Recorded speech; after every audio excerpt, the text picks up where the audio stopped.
Guys, here we go again. Sorry about the technical issues. We are live. Okay. Great to have you guys. Thank you for joining us. It's a pleasure to have you on board. Guys, we're going to get underway here. Thanks for taking the time to tune in here at 9 o'clock. And this has been a challenging area for a lot of people, because one of the first things I hear from people is, well, why do I need this? Why do I need men's empowerment webinar? Why do I need anything to do with men's empowerment? And the sad truth of the matter is that men statistically are the most unvocal of human beings when it comes to expressing what's going on under the bonnet, under the covers. And because they don't express it as much as our female counterparts do, this causes a whole host of issues around repression, depression, physical ailments, and all kinds of things. And this is one of the primary reasons why we need more of these sorts of forums like Men Empowerment, men support groups that bring a forum for men to open up. That does not mean that you have to have something wrong with you or you're ill. And this is such an important thing for people to get. And Dev, give me your take on this. You know, do you have to be broken to be a part of a group like this? Well, I think I want to just flip the whole piece the other way around, which is actually this is about being successful. Yeah. And this is about working together and being a team. So if you think about team sports, you think about rugby or football or even sports that might on the surface seem like individual sports. So you could look at like athletics, for example. They actually all work together as a team. So even if you're a 100 meters sprinter, it would look like you're an individual player. You're the only one going for goal, but behind that person is a whole team of individuals all working together. So I think that's the key focus here, is that this is about, if you're ambitious, you want to achieve great results, you want to be successful, then what is the kind of team you need to be in your corner backing you? What's the kind of coach that you need and training that will help you to be at your best? Now, of course, you know, some of what you said, Prash, is certainly there, that, you know, guys very rarely ask for help. They very rarely reach their hands out. And especially given the kind of world that we live in at the moment, where if you don't naturally have a team of friends who are great at psychology, who are really good at providing great coaching and support, and they're also generous with their time, then inevitably, sooner or later in your life, you're going to be lacking in that particular arena. And this is where Men Empowerment comes in, because Men Empowerment is designed to fill that void or that gap for people who are living busy lives, professional lives. They don't have a lot of time. And with their day-to-day friends, they want to keep it social. They want to keep it lighthearted. So what Men Empowerment allows you to do is actually go to a much deeper level with a very specific group of guys, which is quite extraordinary, and it's special, and it's something that is really, a lot of guys are crying out for this. And the ones who really know about the benefits, you won't hear from them because they're out there making great strides, because they already have their mastermind group. Like, you know, the old kind of psychology books talk about the mastermind groups. So essentially, Men Empowerment is a mastermind group, but it's focused on having men in the room rather than having men and women. Not that we're averse to women, you know. A lot of the other stuff we do is for anyone from any background, but there are certain topics and certain issues and challenges that men face that they will feel more comfortable talking about. And the other is that there's a camaraderie that is built. If you think about, you know, the police force or the army or the team sports that we talked about, like rugby or football, there's a certain camaraderie that develops when you're in a masculine environment. It's not to say it has to be all male, but I'm talking about a masculine environment where you can express that part of who you are. So anyway, I just wanted to bring that in. Yeah, that's really golden. Thanks for picking that up, Dev. So I want to welcome people who've joined us here at the moment. And folks, thanks for coming on board.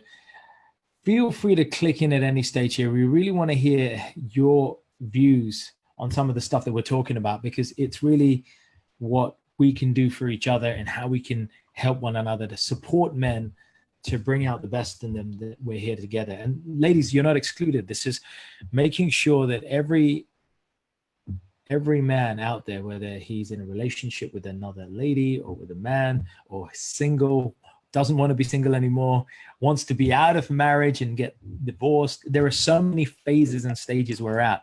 But one thing that unites us is our need for self-actualization and our need to be able to have people appreciate us, love us for who we are.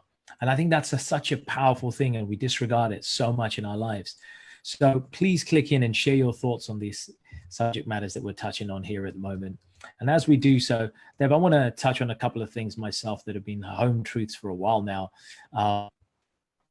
Let's kick off here in terms of challenges that men face. I want to ask you, what would you say were a couple of key challenges you faced in your, teenage and professional career that are unique, perhaps to men, or in particular to men? Well, there's three main areas that are of a challenge, not just for me, but for everyone. You've got career, health, and relationships. These three main areas are what I'd like to kind of talk about. So whether it's a career in terms of choosing the right career, or once you've chosen the right career, actually being successful in that career and in meeting your needs, both in terms of financially, but also in terms of fulfillment, in terms of actually engaging your areas of strength.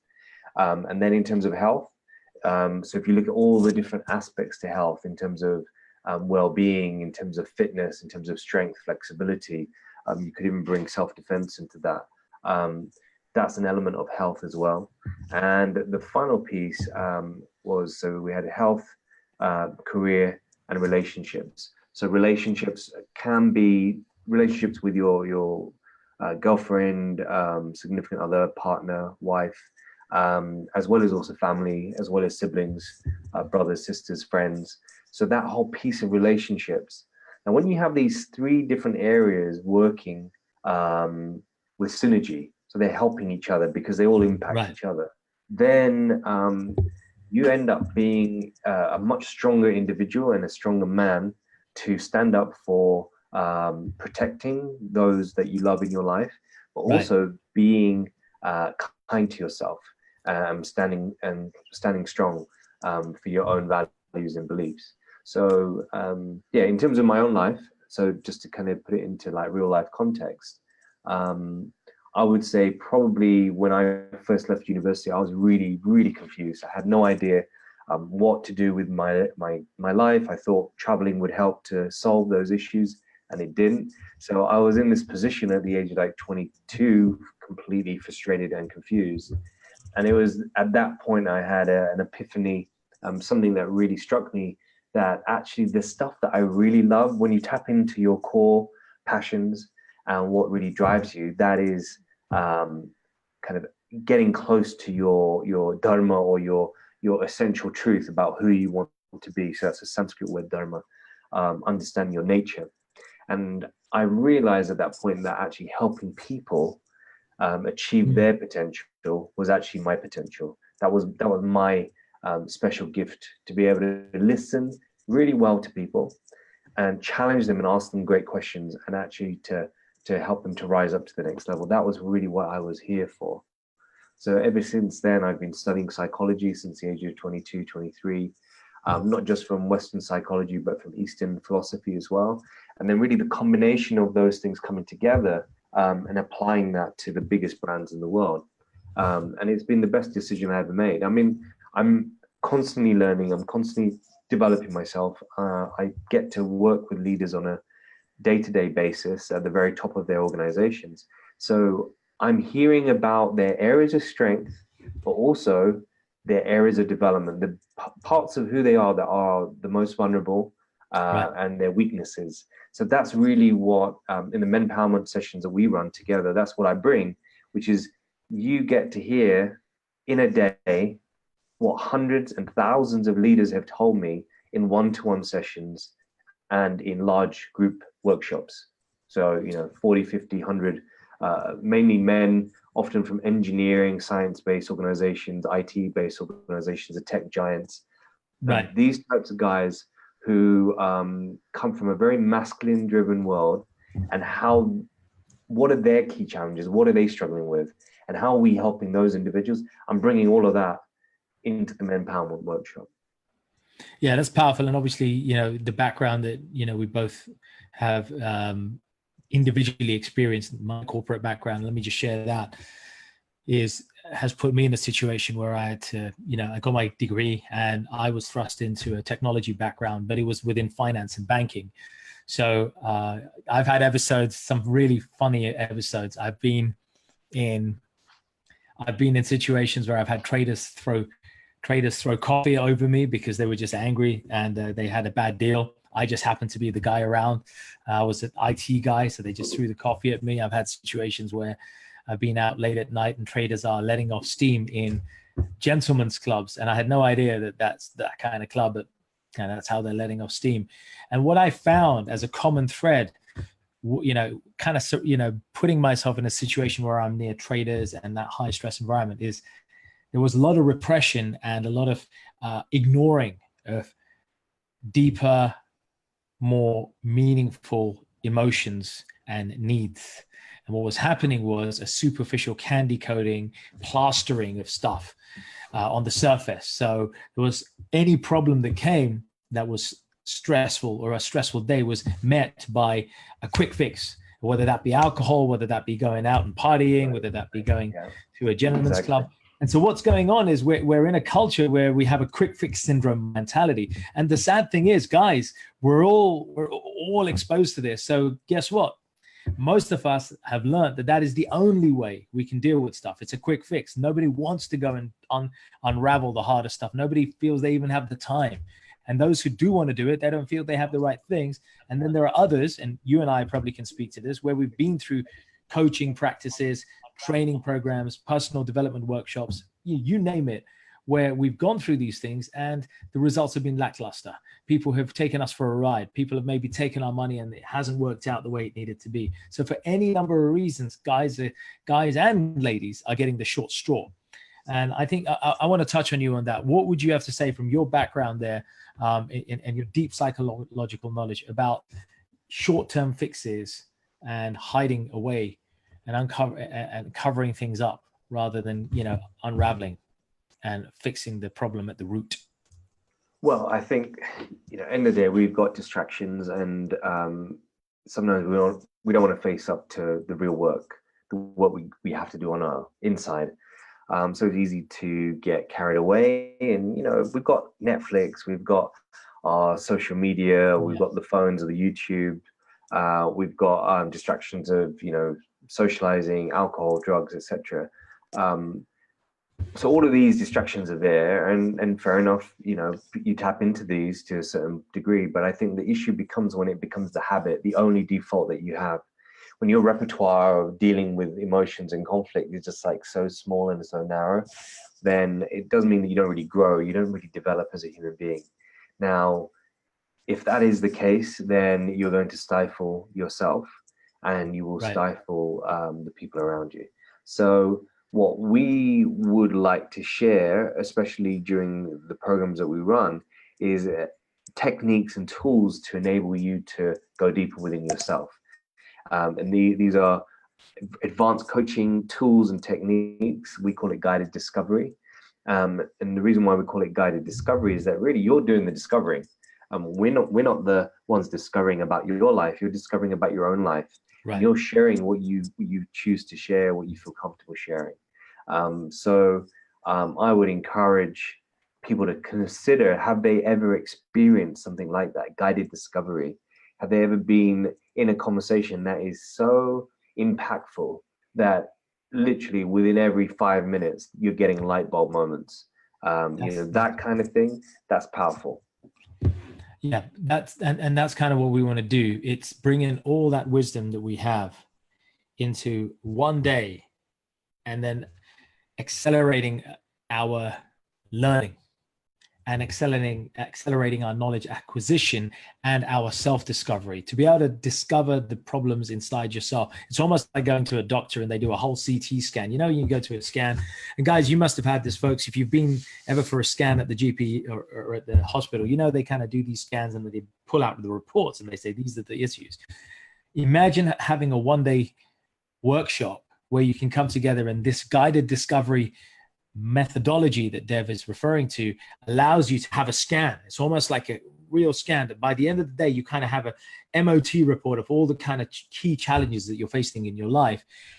And you're not just getting the challenges, but you're getting the fixes. You're actually learning the tools whilst you're there in the workshop. And that's hugely powerful. And in fact, Dev, I'd love to show the audience here a couple of the tools that we got in mind here, if you wouldn't mind, and humor me. And let's take them through that, if you would. Let me pull them up, folks. You're going to see this. I want to give you a flavor of the kind of stuff we're talking about here. Let me pull this up on the screen for you. Yeah.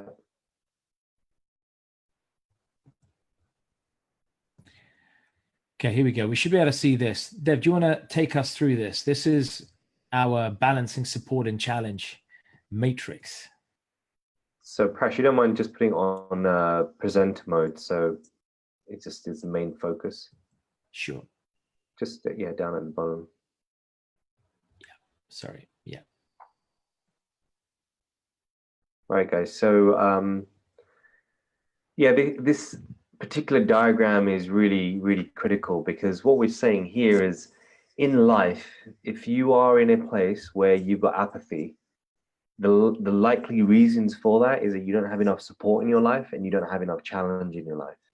So what do we mean by that? You don't have people that you can depend on, that you can talk to openly, and that you feel their listening ear when you've got some challenges in your life.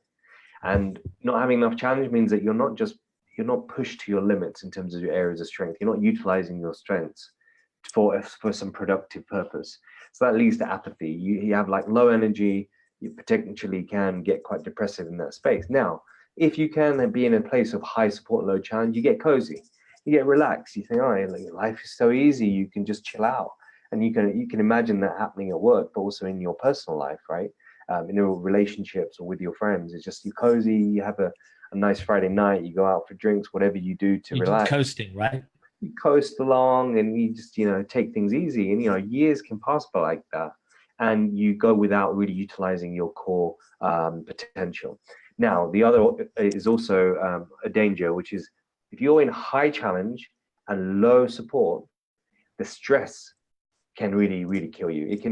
Stress is more damaging than pretty much anything else you can experience in your life, especially given that we don't have any natural predators as human beings. So if you look at most of the major causes of disease at the moment, they have high levels of connection to stress. Right. So, it's quite a famous piece of stats that these guys who are partners in the Big Four, highly stressed out environments, making lots of money, average salary £1 million a year for a partner in the Big Four, such a high percentage of them actually die. They die at the age of 67, 68. So as soon as they actually retire, they pretty much die. And that's because high stress takes over and they're not able to really be at their best. So the combination of support and challenge is really the key here. So to have both of those in your life, and that's exactly the kind of environment that we create in the workshops, which is we want to be able to increase this side, but also increase this side. So when you got those two together, that's when you're going to be at your best. And that's the kind of the environment we create, but also the challenge that we provide in terms of our questioning.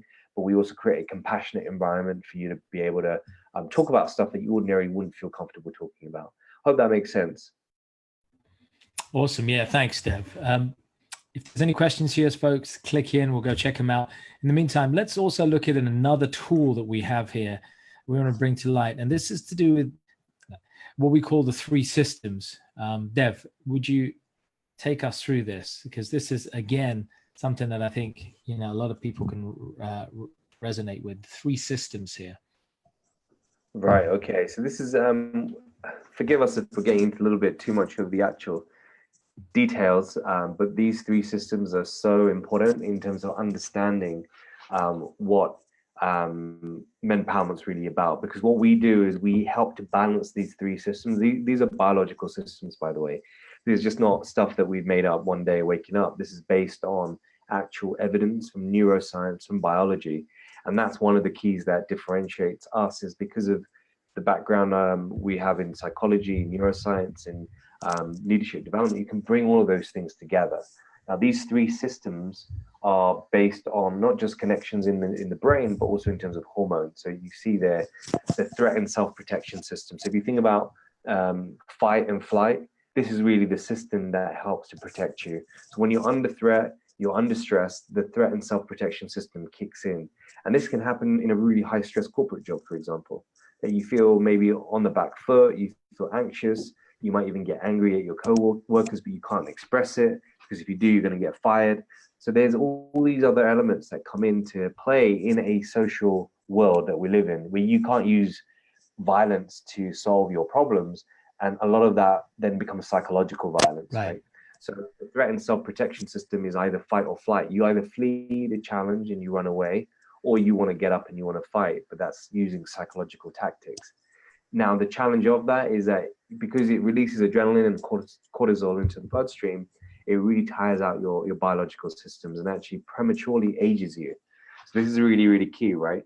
It prematurely ages you. And the thing is that it does not show up visibly on your face until much later on in your life. So suddenly the buildup then happens, and suddenly within a year, it's like you've aged in 10 years, but it's not really stuff that happened in that 1 year. It's been a buildup over a period of time.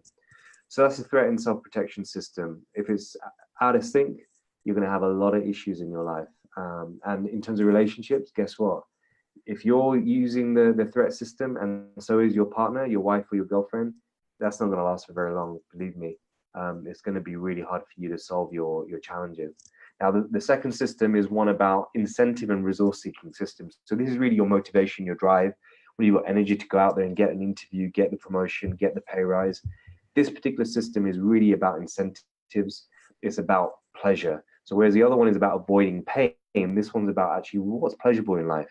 Right. There's a dopamine hit. As you get what you want, that's it. Dopamine is kicked into the system and you feel that sense of high.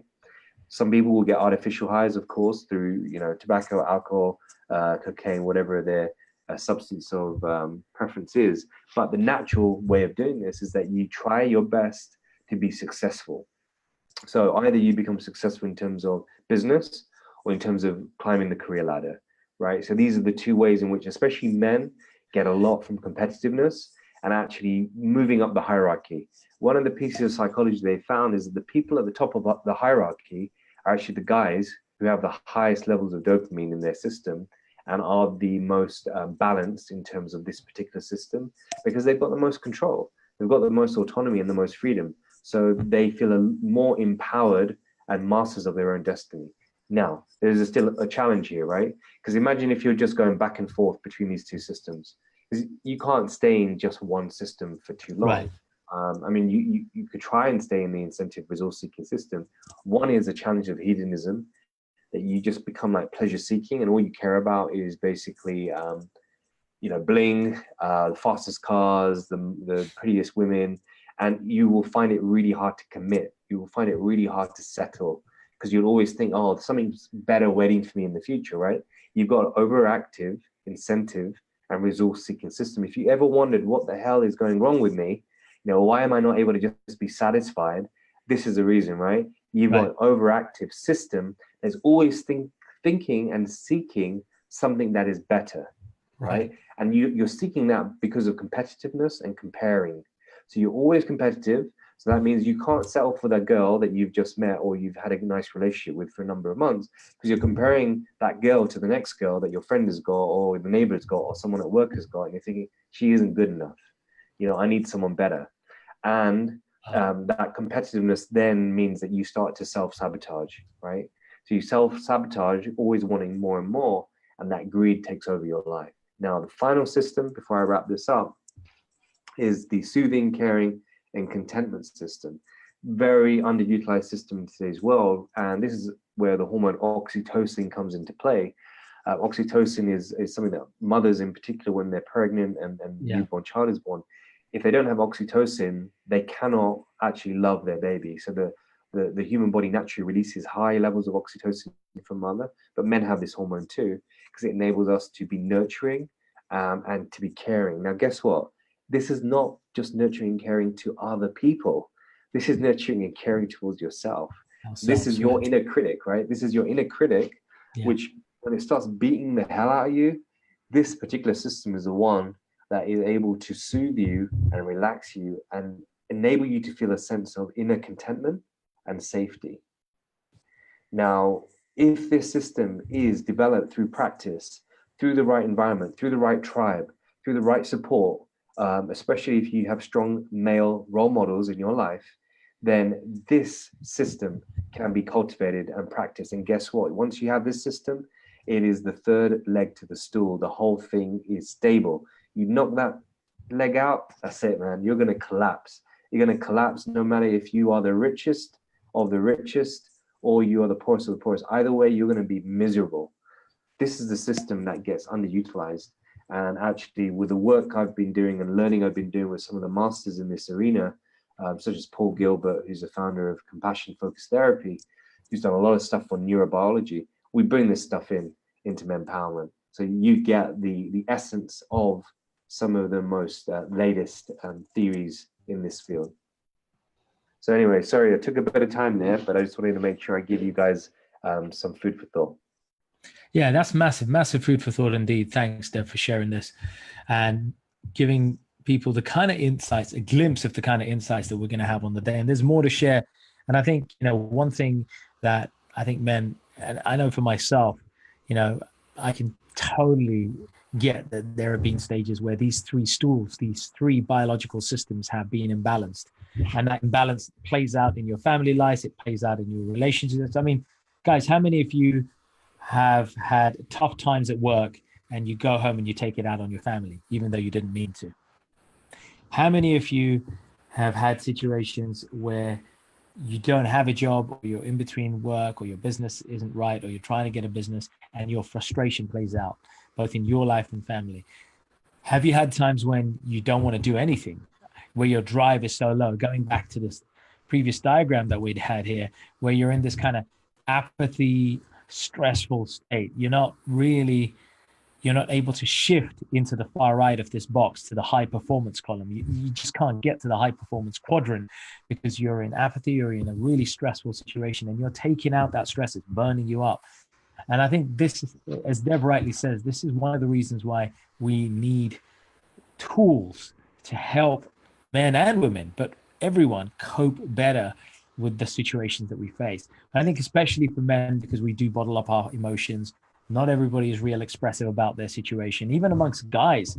I mean, guys, put your hands up if you are really honestly open, completely transparent with your close friends. And if you are, how many? 1, 2? I mean, how open and close can you be with your male friends, for example? And here's the thing. Statistically, the results show that guys are not that open as we think we are with even our closest friends. So that's a problem. You're not sharing your stuff at home with your partner.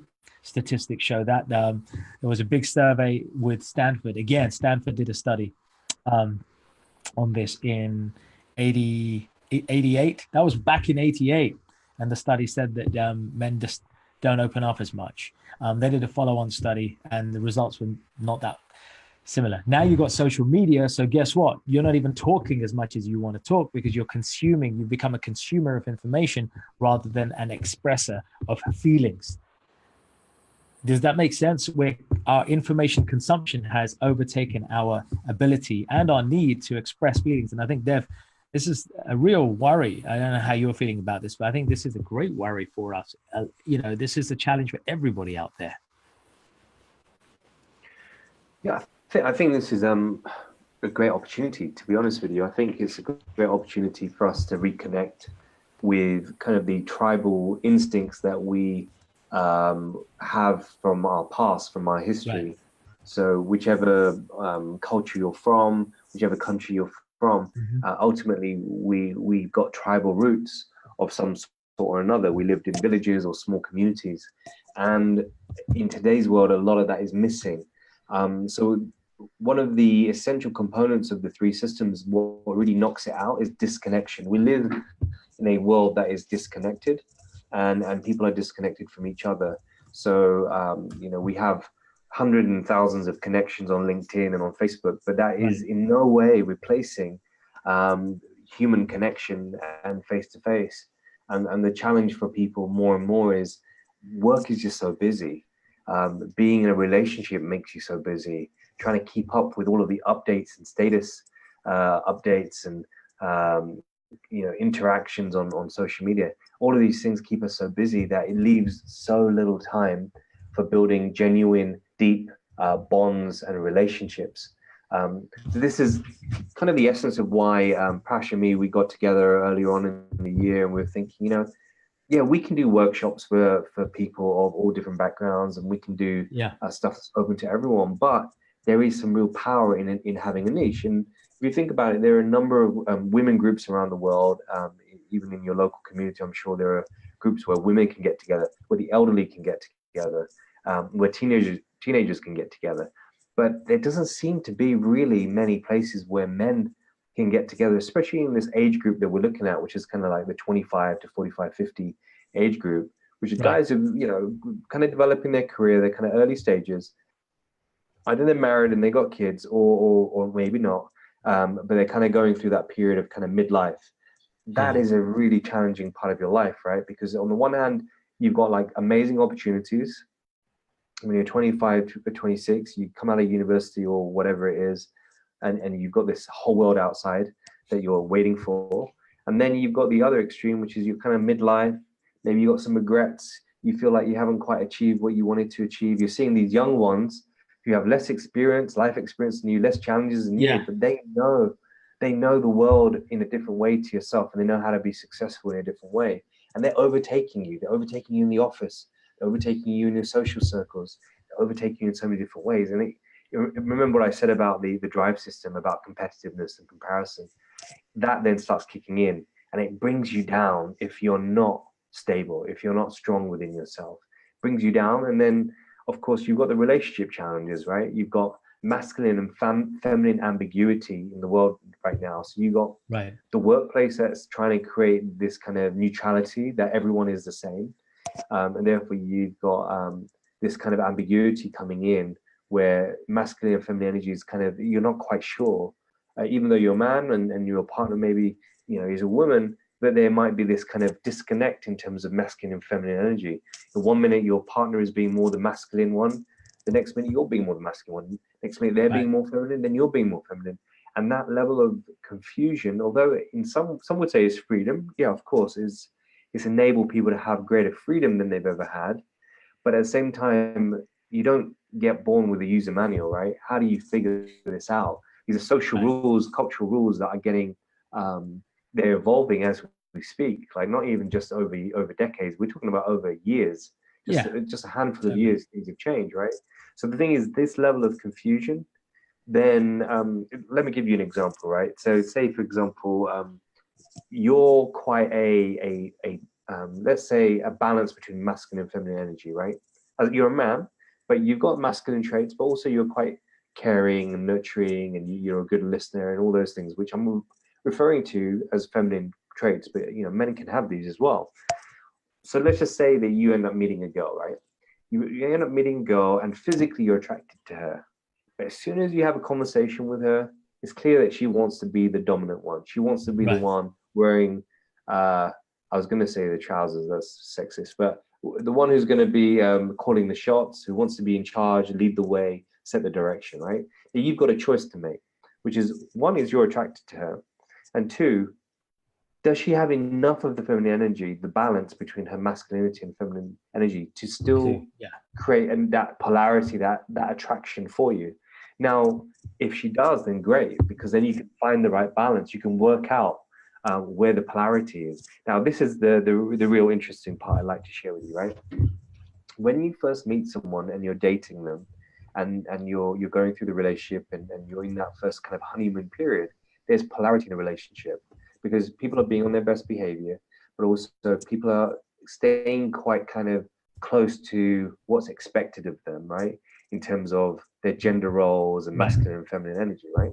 Now, the challenge is when you get into a relationship, whether you're living together or you're married, especially when you're married and things get practical, the relationship can start to become a business relationship or can become a friendship-based relationship where you essentially give each other to-do lists and tasks, and you project manage each other's lives, and you help to fix each other's problems, right? So you think, oh, that's great, man. That's like exactly what a relationship's for, right? What else would be the benefit? Yeah, of course, a lot of people fall into this. Now, the real big challenge is if you are in that position, guaranteed that the level of attraction between you and your partner will diminish in terms of physical attraction will diminish. And it will become harder for you to feel that same level of romantic attraction that you did in the beginning, because now you have muddied the water. You've muddied the water because you've mixed your romantic relationship with your partner with being a business relationship, where now you have to diarize meeting with each other. You have to plan in advance when you want to do something spontaneous, so you plan spontaneity. You now give each other to-do lists and KPIs, all that kind of stuff. Now, if you imagine, that maybe I'm describing your relationship right now, those of you listening, but that is a recipe for disaster. Powerful insight. I think that's a powerful insight, and we'll share more of those. And we haven't even got into the whole idea of transactional analysis when we start to dig deep and find out what's going on in people's lives, and this concept of how we end up living lives in that kind of transactional way. And that will be something that we'll pick up on Sunday, of course, on our live, on our face-to-face. So on that note, I want to pause it here, and I don't want to go on too long, and I want to save all the awesome stuff. And you've got a glimpse of some really good nuggets here. Dev, thanks for, being your usual passionate and expressive self to bring this to the table. Let's put this invite to everyone listening here. If you yourself know somebody who can benefit from the stuff that you've heard on this webinar, please get them to sign up, have them join us at the face-to-face one-day masterclass. We're running a one-day transformational masterclass workshop that will take you through 6 key strategies and tools that will be used to, I don't know what the right word is here. To crush is probably not the right word, but to really succeed in each key area and to break, it's so cliched, but to break through barriers that you may be facing in certain areas. And here's the thing, and again, this will go into some of the stuff we're going to do. There's going to be problems that we know that we've got to solve. There are other things that we don't know that are around the corner. And there are other things that we don't know that we don't know.